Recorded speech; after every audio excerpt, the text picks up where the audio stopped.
नमस्कार दोस्तों, आज की तारीख है 28 दिसंबर 2025 और आज के दिन भर की बड़ी खबरों में आपका स्वागत है। तो चलिए शुरू करते हैं दिन भर की बड़ी खबरों पर। उससे पहले एक नजर आज की सुर्खियों पर।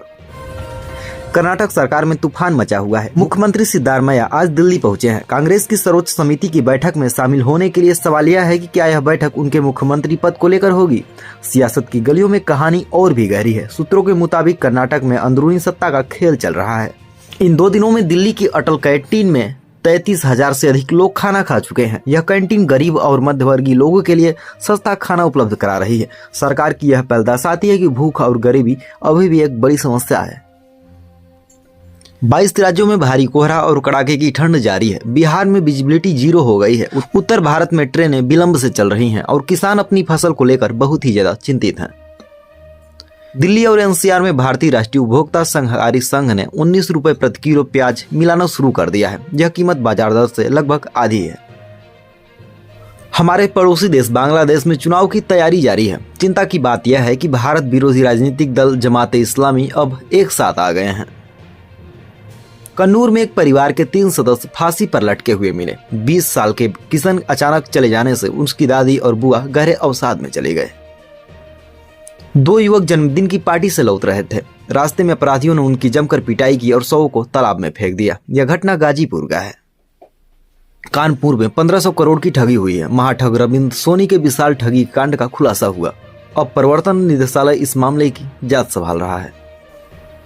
दिल्ली पुलिस ने इस साल 2200 अवैध बांग्लादेशी नागरिकों को गिरफ्तार किया है। ये सभी फर्जी दस्तावेजों के सहारे यहाँ पर रह रहे थे।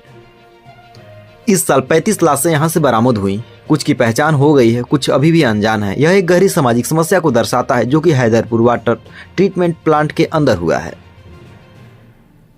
तो दोस्तों चलिए अब जानते हैं राष्ट्रीय राजनीति जो कि विस्तार से। कर्नाटक में नेतृत्व का गहरा संकट। दक्षिण भारत की राजनीति में एक सूक्ष्म संकट चल रहा है। मुख्यमंत्री सिद्धारमैया दिल्ली गए हैं क्योंकि कांग्रेस पार्टी के भीतर उनके नेतृत्व पर सवाल उठ रहे हैं। कुछ दलों का मानना है कि सिद्धारमैया को किनारे कर दिया जाए। सरकार ने क्या दावा किया है? महंगाई कम हुई है, विकास परियोजनाएं चल रही हैं, शिक्षा और संरचना में सुधार हो रहा है। लेकिन असलियत क्या है? बाजार में दाल दूध की कीमतें आसमान छू रही हैं। बेरोजगारी अभी भी एक बड़ा मुद्दा है और खेती में लगातार संकट बना हुआ है। युवा पलायन कर रहे हैं। जो महत्वपूर्ण बातें हैं, राजनीति में संतुलन रखना जरूरी है, न केवल सत्ता का बल्कि जनता की आकांक्षाओं और सरकार की नीतियों का भी। दिल्ली में जो अटल कैंटीन एक सराहनीय पहल है। अटल कैंटीन खोलना एक अच्छा काम है। यहाँ गरीब आदमी भी सम्मान के साथ खाना खा सकता है। पहले 2 दिनों में 33,000 से अधिक लोगों ने यहाँ पर खाना खाया है। यह दर्शाता है कि समाज में कितनी भूख है, कितनी गरीबी है, कितनी असमानता है। लेकिन सवाल यहाँ पर यह भी है कि क्या यह अस्थायी समाधान है? एक कैंटीन से पूरे देश की भूख दूर नहीं हो सकती। जब तक नौकरियां नहीं मिलेंगी, जब तक आय के स्रोत नहीं बढ़ेंगे, तब तक यह समस्या कभी सोल्व हो ही नहीं सकती। यह समस्या हमेशा बनी रहेगी। तो चलिए बढ़ते हैं अगली खबर की ओर। अगली खबर है उत्तर भारत में ठंड और कोहरे का कहर बहुत ही तेजी से बढ़ रहा है। यह दृश्य किसी डरावनी फिल्म जैसा है। सड़कें सूनी कोहरे से ढकी हुई। 22 राज्यों में भारी ठंड चल रही है। आखिर क्या हुआ है? बिहार में विजिबिलिटी 0 हो गई है। उत्तर प्रदेश में ट्रेनें विलंब से चल रही हैं। हिमाचल प्रदेश में बर्फबारी हुई है। यातायात बाधित है। असर जो है, फसलें प्रभावित हो रही हैं। बेघर लोगों के लिए यह समस्या जानलेवा हो सकता है। बीमारियां बढ़ रही हैं। बुजुर्ग और बच्चों के लिए यह घातक है। गाजीपुर में भीषण हत्याकांड। सामाजिक हिंसा की बढ़ती समस्या। कल्पना कीजिए कि जन्मदिन की पार्टी से लौट रहे 3 नौजवान खुशी हंसी बातें कर रहे थे, परंतु रास्ते में घात लगाकर बैठे अपराधियों ने उन्हें मौत के घाट उतार दिया। चलिए इस घटना का विवरण देख लेते हैं। यह घटना 25 सितंबर की रात को हुआ। 2 युवक की तुरंत मौत हो गई। तीसरा अभी भी लापता है। शवों को तालाब में फेंक दिया गया। पुरानी रंजिश थी। 2 गुटों ने मिलकर इस घटना को वारदात दिया। दोस्तों गहराई से सोचिए, क्यों हमारे समाज में हिंसा बढ़ रही है? क्यों इतनी तेजी से किसी की जान ली जा रही है? यह केवल अपराध नहीं है, यह एक सामाजिक समस्या है। बिहार में 13 करोड़ रुपये ट्रायल में टूटा। सरकारी अक्रमणता का एक उदाहरण है। 13 करोड़ रुपए की लागत से बना रोपवे ट्रायल के दौरान ही टूट गया। दोस्तों सवाल यह है कि इसके लिए जिम्मेदार कौन है? क्या निर्माण में गुणवत्ता पर ध्यान नहीं दिया गया? आखिर सरकार के पैसे का इतना दुरुपयोग हुआ कैसे? यह दर्शाता है कि भारत में अवसंरचना परियोजनाओं में कितनी खामियां हैं। तो चलिए अगली खबर को जो है क्राइम न्यूज से रिलेटेड है उसको देख लेते हैं। कानपुर में 1500 करोड़ की ठगी, विशाल ठगी। एक महाठग की कहानी है। रविंद्र सोनी नाम के एक व्यक्ति, इसने लगभग 1500 करोड़ रुपए की ठगी कर ली है। हाँ, आपने सही सुना, 1500 करोड़। यह हुआ कैसे?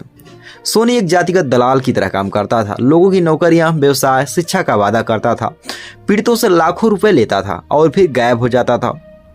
कुछ ने तो पूरी जमीन, घर बेच दिए। नए खुलासे जो हुए, सोनी की पहली पत्नी स्वाति भी गिरफ्तार हुई हैं। 6 करोड़ का चेक बाउंस का मामला है। अब प्रवर्तन निदेशालय यानी कि ईडी ने इस मामले को अपने हाथों में ले लिया है। इसका अर्थ है कि यह सिर्फ एक अपराध नहीं है, यह एक सामाजिक विश्वास को तोड़ने वाली वारदात है। केरल में एक परिवार की त्रासदी, मानसिक स्वास्थ्य की अपेक्षा। कन्नूर यानी कि केरल के कन्नूर में एक घर, 3 लाशें मिली। यह कहानी बहुत ही दुखद है, लेकिन सच क्या है चलिए जानते हैं। 20 साल के किशन ने आत्महत्या कर ली। जब पुलिस दादी के घर में पहुंची तो 2 और लाशें मिली, दादी और बुआ की।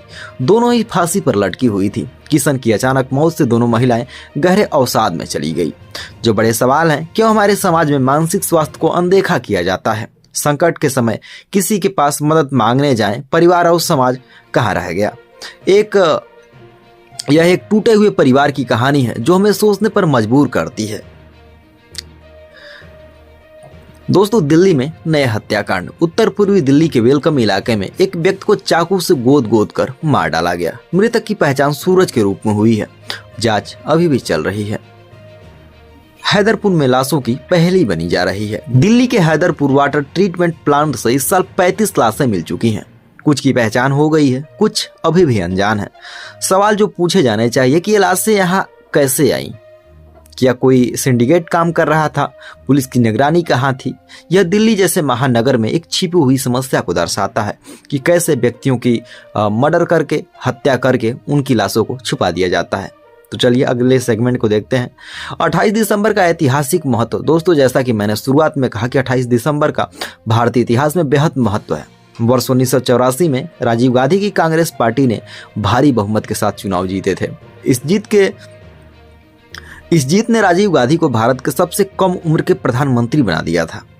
धीरूभाई अंबानी आज ही के दिन साल 1932 में धीरू अंबानी का जन्म हुआ था, जो कि गुजरात के एक साधारण से परिवार से आते थे।